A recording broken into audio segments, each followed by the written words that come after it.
Kadosh Boker Tov, Masechet Succah Daf Amud Aleph 581.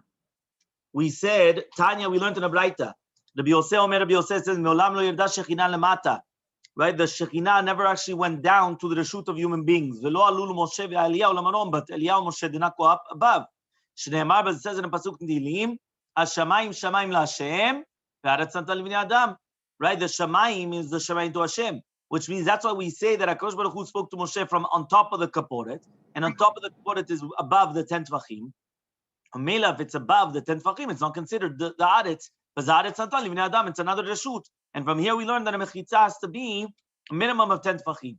So ask the Gemara, velo yirda Shekhinah lamata. The Shekhinah did not actually go below, right? Did not come down here below. The active it's written by Yered Hashem al Sinai. HaKadosh Baruch Hu went down to Har Sinai. And so the Gemara, lema'ala me'asara tvachim. We're talking about above the 10 tvachim. So ask the Gemara, v'haketiv v'amdu ragla bayom hahu al har hazetim. It's written in the pasuk in Zechariah, right, that the feet, ki'ilu, kaviyachol, whatever that means, the feet of HaKadosh Baruch Hu is going to be on har hazetim.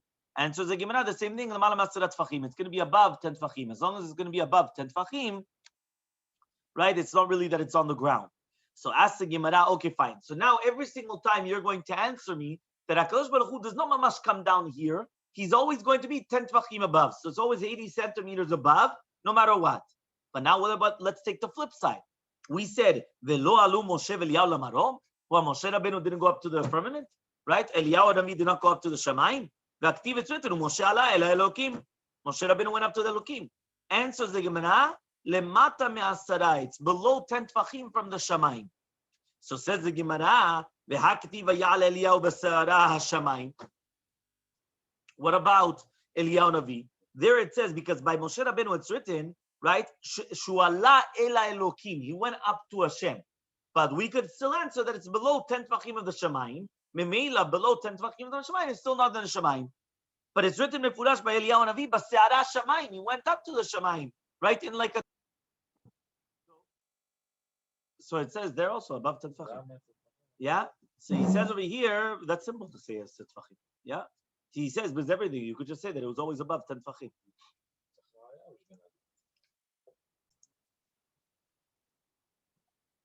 So we were asking from Vayal Eliyahu b'sara shamayim, because by Eliyahu Navi it was written that he was in the Shamayim.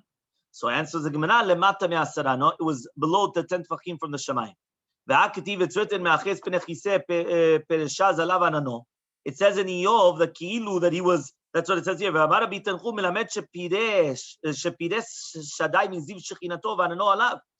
that mamash, that he was like, Moshe Rabbeinu went on and he was grabbing the kisei hakavod. Now Moshe Rabbeinu is grabbing the kisei hakavod. What are you going to tell me now? He's grabbing kisei hakavod. Kisei hakavod is in the Shamayim. So he says, lemata me'asara. Again, lemata me'asara. So says the Gemara, yeah, but he was grabbing the kisei hakavod. And says the Gemara, ishtarvu ve'ishtarvev lekisei ad asara v'nakat be. The kisei hakavod, when started going down, right? As if to say that part of it started coming down until it was 10 tvachim from below the Shamayim. And that's when he grabbed onto it. So Moshe Rabbeinu never went up to the Shamayim according to this. Okay? So says the Gemara, okay, fine. Now that we just said that the Shekhinah never came down and we never went up, and that's why it says the Shamayim L'Hashem Harasanten B'nei Adam, that by the Aretz it's always B'nei Adam. By the Shamayim it's always Hashem V'Kol Tzva Shamayim. So according to this, Bishlema Aaron Tisha Dichtiv Asu Aaron Atzashlim Amtai V'Chatzi Okov Amav V'Chatzi Lochav Amav V'Chatzi Komato. I understand that the Aaron is going to be 9 tefachim because it says V'Asu Aaron Atzashetim Amatai V'Chatzi Okov Amav V'Chatzi Lochav Amav V'Chatzi Komato. How much is an Ama? 6 tefachim. How much is a Chetzi Ama? 3 tefachim. 6 plus 3 equals 9. 9 tefachim. Yeah, we know math. So 9 tefachim, that's Aaron. Kaporet tefach minamba. How do we know the kaporet was a tefach? How do we know the kaporet was a tefach? Remember, we just said that it was 10 tefachim, right? But HaKadosh Baruch Hu spoke me'ala kaporet. So we showed a picture yesterday. The kaporet was one tefach, and the rest was 9. So 9, we just made the calculation. Ama v'chetzi. 1 ama is 6 tefachim. Chetzi ama is 3 tefachim. Ama v'chetzi is 9 tefachim. So the Aron was 9 tefachim. How do you know the kaporet was only going to be 1 tefach? The Tanya v'Chanina, but V'Chanina came and he answered, Kol hakelim she'asa Moshe natana b'hem Torah midat Torah midat Roch midat Komatan. all the utensils that Moshe Rabbeinu made, the Torah gave us the length, width, and the height. Kaporet, right? But to do the kaporet, midat orka, midat rochba natna. The Torah gave us the length and the width. Midat komata lo natna, but it didn't give us the komata, the height. Seulmad ibachot shel kelim. So why don't you learn it from the least of all the utensils? Shneimar, but says in a pasuk by the Shulchan, ve'asita lo misgeret tofach saviv. When you're going to make a misgeret is like an enclosure, right? A frame. Thank you. Yeah. So that is what? How much? Tofach. Tofach is a tefach. So male halan tefach. Just like over there was a minimum, it had to be a tefach. So to here, it's going to be minimum of a tefach. Okay. So ask the Gemara if you're already going to learn. So one more time, the kaporet, it was only written the length and the width, but it wasn't actually written the height. So we learn it from the minimum of the shebekini, which is the misgeret. So ask the Gemara, why do you have to go to the misgeret? Learn it from the utensil itself. The misgeret is a frame. I don't care about the frame. I want a utensil. Learn it from the minimum of the utensil, right? Which basically comes over here is maybe it's an amma v'chetzi, like the shulchan itself. Why do you say it's a tefach? Say it's an amma v'chetzi also, right? That means it's going to be that it's 9 tfachim, the aron, and 9 tfachim, the kaporet, the cover. That's what we're trying to ask you. Answers the Gemara, a very famous answer. Tafasta merubelo tafasta, tafasta muat tafasta.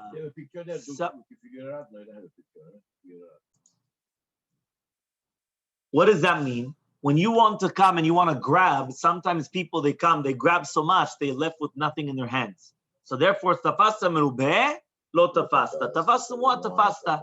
Yeah, if you took a little bit, that's when you got, right? That's when you got. Why? Because when you grab a little bit, you have it strong in your hands. When you grab too much, it's very light. So it could just all fall, and then that's it. Says the Gemara, v'neilaf mitzitz. Now we have a picture. Why don't we learn it from the tzitz? The time as we learned in the Braita, tzitz domeh kimin tash shel zahav. The tzitz was domeh to a tash shel zahav, to a golden plate. The thickness is going to be 2 etzbaot. Umukaf me'ozen le'ozen. It's going to go from one ear to another ear. V'katuv alav, and it's written 2 lines. Shte shitin. Yod he, right? Which it says over here milmala. V'kodesh lamed lemata. So yod ke, it doesn't finish off the name, right? It's the yod ke vav ke, obviously, right on the top, and then kodesh lamed on the bottom. I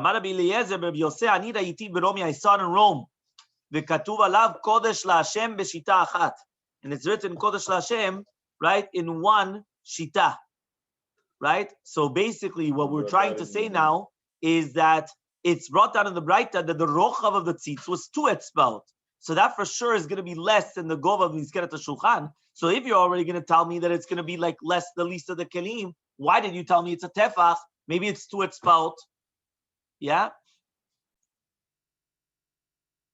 1 tefach is 4 etzbaot. So here what we're trying to do is we're trying to say that it's half, that it's 2 etzbaot. Remember, a tefach, right, is 8 centimeters. A finger is 2 centimeters. So 4 etzbaot is 1 tefach. Okay, but usually the etzba is the gudal. Yeah, the etzba is the gudal. So if you have 4 of the gudals, that's going to be one tefach. So here it's saying, but here if it's going to be 2 etzbaot, so it's going to be half of the tefach. Okay, so look at the picture. I'm showing you the picture. Here it is. This the tzitz is domeh letasher v'kaduv lav bet shitim yod he milmala v'kodesh lemata, and then yesh mefashim lemata mamash lemala mizeh. So basically, if you come, yeah, you see it on this side. If anyone wants to come on this side and see the picture, here you have yud ke vav ke, right? That's a yud. Right again, also here it did only the yud dalet vav dalet, but it's yud ke vav ke, and then kodesh lamed. So this is the first shita, that it's on 2 lines, Yud Ke Vav Ke, and then Kodesh Lamed. And then this is the second one, which is Mamash, one on top of the other. Yud Ke Vav Ke, and then Kodesh Lamed, one on top of the other. Okay, this is in Tosafot, the Yesh Mefarshim. Lemata Mamash Ze Lemal Mizeh. Okay, then it says here, V'amar Rabbi Elazar Rabbi Yoseh, Ani Ra'iti Beromim Ketuv Kodesh Hashem B'shita Achat. Everything was in 1 line. That means according to this, right, it was Yud Ke Vav Ke, Kodesh Lamed. Or Yud Ke Vav Ke Kodesh Lamed underneath. According to the Shita of Rabbi Elazar, Rabbi Yosef, what he saw in Rome, it was all in one line. Kodesh, Lamed, but La Hashem. Okay, that was this Shita. Okay? Fine, let's continue. So says the Gemara, answers the Gemara, Danin kli mi kli ve'en danin kli mi tachshit. He says, no, we're going to learn one keli from another keli, but we're not going to learn a keli from a tachshit. The tzitz was an adornment. It was a tachshit. So I'm not going to learn a keli, which is the kaporet, from the tzitz, which is an adornment. I'm going to learn the keli, which is the kaporet, from another keli, which is the miskeret of the shulchan over there. So says the Gemara, "V'neilef mizer." The amar mor zer is mashu. Why don't we learn it from the zer? The zer was the thickness of the kaporet. We should learn from the zer, which went around the aron, which was basically around the mizbach hazahav and the shulchan, because zer was any type of any ovi, any thickness was already enough. Here, let me see if we have a. No, we don't see it here. No. Okay. So why don't we just learn from the crowns in itself? So answers the Gemara. Danin kli mi kli ve'en danin kli mi echsher kli. He says, no, we learn a utensil from a utensil. We're not going to learn a utensil from the echsher kli. The echsher kli is the zer, which is also like a kishut. It's not really a kishut, but rather it's not the ikar of the kli. It's a echsher kli. Shir is accessory. Thank you. Okay. If so, miskeret nami. Right. 1 second. The miskeret is also going to be a echsher kli. So he says, miskarto lemataita. He says, no, the misgeret was not as a kishut on the top. It was on the bottom. Right? So here I have a picture. When it shows us, what does that mean, lemata? Here it is. The misgeret, lemataita, over here, on the bottom part. This is the misgeret. Okay? So therefore, it's not going to be just considered a echsher kli. Hanicha lemandamar. It's good according to the mandamar. Misgarto, right? Lemataita. That's only good according to the mandamar that the misgeret was on the bottom. But according to the mandamar, the misgeret was above. Michael, what are you going to say? So says the Gemara, hey, echsher kliu. This is echsher kli. So why are you learning it from the misgeret and when you learn it from the zer?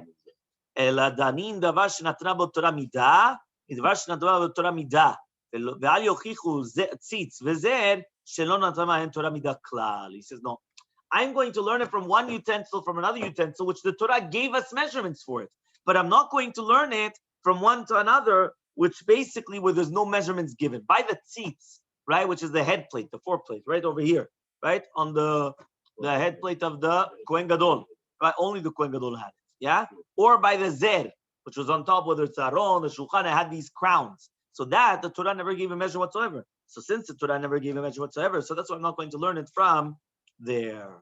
Rav Huna comes and he says, Mehacha, you want to learn the thickness of the kaporet? We're not going to learn it from the misgeret of the Shulchan. It says very simple. It says, it says you're going to take from the blood of the pot and you're going to sprinkle it on the kaporet, kedma. What does that mean?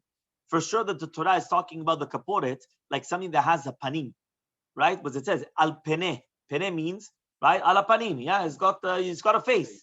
Now he says, if so, the gova of the panim, there's no such thing as a panim less than a tefach. Yeah? There's no such thing. No matter how much it's al panim, it's never less than a tefach. Yeah, the tefach is always a minimum of a tefach. Yeah, 8 centimeters.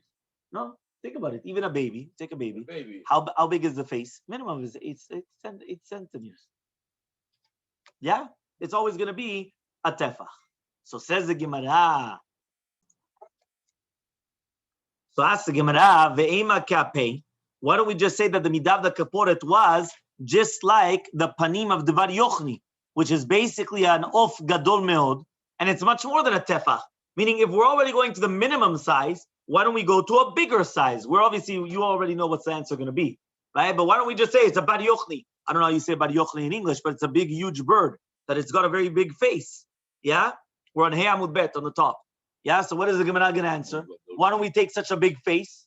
Yeah, take ala panim, the big panim. Why are you taking a small panim? So the Gemara is going to answer. Tafasta merubeh lo tafasta, tafasta muat tafasta. Which means that if you grab too much, you grab nothing. Right? If you don't grab too much, you grab a little bit, you have something in your hand. Yeah? You have something in your hand. Okay? Fine. Ask the Gemara, ve'ema ke'apeh detziparta dezutar tuva. So fine. So if you're already taking something small, why don't you take like the panim of a small off, which is mamash much smaller than a tefach? So Amar Ravacha bar Yaakov says Ravacha bar Yaakov, Ravuna pene pene gamar. He learned pene pene because it's written el pene akaporet and it's written me'et pene Yitzchak aviv. That means just like there we're talking about a bnei adam, right? So to here we're not talking about a small tzipor, not talking about a small bird, we're talking about a face of a human being. So since it's written over there from the face of Yitzchak aviv and it's written pene akaporet, so face it has to be a panim. What is a panim? A tefach. Yeah. V'neilaf mi panim shel mala. He says why don't you learn it from the panim of a malach? And the panim of a malach is much bigger than a tefach, right? Why? Because it's also written, dichtiv, kirot pene Elohim vatirtzeni. It says, ki al ken raiti fanecha kirot pene Elokim. Pene Elokim is the face of like a malach. Vatirtzeni, and you accepted me. So answers the Gemara again, the same answer. Tfasta merubeh lo tfasta, tfasta muat lo tfasta. He says, if you're going to grab to such a big shield, you didn't grab anything. If you grabbed a small one, you're going to grab it. So ask the Gemara, v'neilaf mikruv. Why do you learn it from the keruvim itself? Because by the keruvim, it also says panim. How do you know that by the keruvim it says panim? It says dichtiv ela kaporet yu pene keruvim. Right? Again, pene ha-keruvim. The keruvim was also panim, and there, right? We already know that it was much bigger. Right? So he says over here.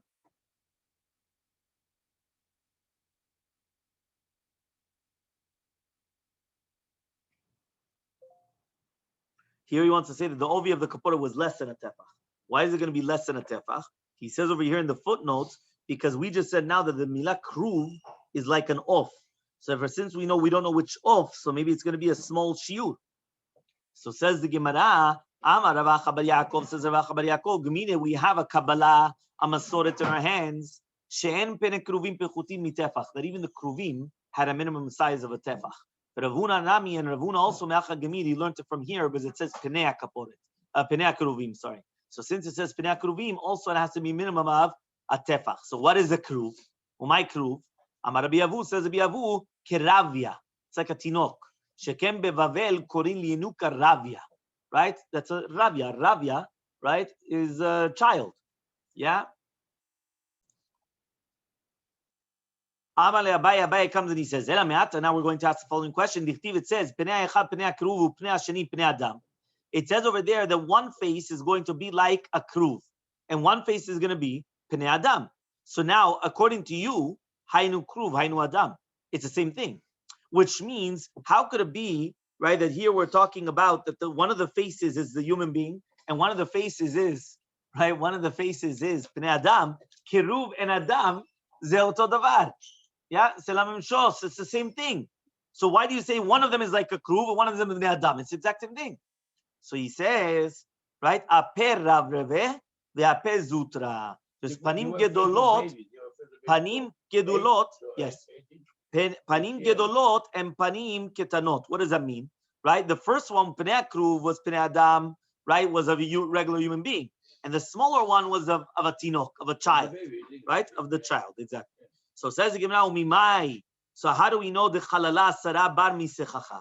So says the Gemara, 1 second, right? Now that we just finished and we just found out that the tefach, that it's going to be a tefach, and we learned it from the tefach of a face, and we know that the rest was 9, so it's 10 in total. How do we know that the halal of the sukkah has to be 10 tefachim without the schach? Yeah, remember, what do we talk? How do we get into this? We got into this because we were trying to find out how do we know that it cannot be less than 10 tefachim? Because we said we learned that inside it had to be just like the aron. It cannot be less than the aron. So we come and we ask ourselves 1 second. We have the sukkah, and we have the schach. Whoever said that it's 10, right? Besides, maybe it's 10 with. That's what it says. Behadi schacha. Maybe it's with it, which means it can be a little bit lower down, right? Just like the aron and the kaporet, which together is going to be 10. How do you know that the 10 has to be the weko? How do you say the empty space in between the ground and the schach? Maybe it's including the schach. So it's not really 10. Maybe it could be even 9, 9.5, whatever it is. And then you have the schach. And as long as you have 10 in total, it's going to be okay. So answers the Gemara, Ela mi bet olamin gamar. We're learning it from the Bet HaMikdash. How do we learn it from the Bet HaMikdash? תכתיב, as it says in a pasuk, והבית אשר בנה המלך שלמה להשם 60 אמה אורכו ו60 רוחבו ו30 אמה קומתו. It says the house which Shlomo Melech built was 60 amot length, right? That's what it says here. 20 amot width and 30 amot height. וכתיב, and it's written, קומת הכרוב האחד 10 באמה וכן הכרוב השני. So it says that the kruvim, right? That's what it says here. Since the the height was 30 amot, so it comes out that the kruvim were in 1/3 in the house. The Tanya we learned, just like we found in the Bet HaMikdash that it was in 1/3 of the house. So to the Mishkan, it was going to be 1/3, right? But remember, one more time, if you have 10, right, and now it's going to finishing in 1/3, it's fine. So it says the Gemara, 1 second, let's try to make a calculation there. Mishkan kamehave, how much was the Mishkan? 10 amot. Tichtiv 10 amot or a so it was 10 amot tall. Kama aveluhu. So how much is that? It says over here 60 tfachim. Shitim pushke. But remember, every single amah 6 tfachim. If it's 10 amot, 60 tfachim. Talte kamahave. How much is a third of that? 20 tfachim. 20 pushke. So according to this, we learn that the kruvim in the Mishkan were at a third. Plus 20 is a third of 60. So it comes out that the kruvim were finishing right in 10 tvachim from the ground of the Mishkan. So the kruvim were not on the ground, but they were on top of the kaporet. So now let's say, Dala Sara Daron kaporet. You have to take away 10 from the kaporet and the aron. Hashlu Asara. So then it's 10. So it comes out that the height of the kruvim themselves from the top until the bottom was also 10 tvachim. So here we have the picture again. Yeah.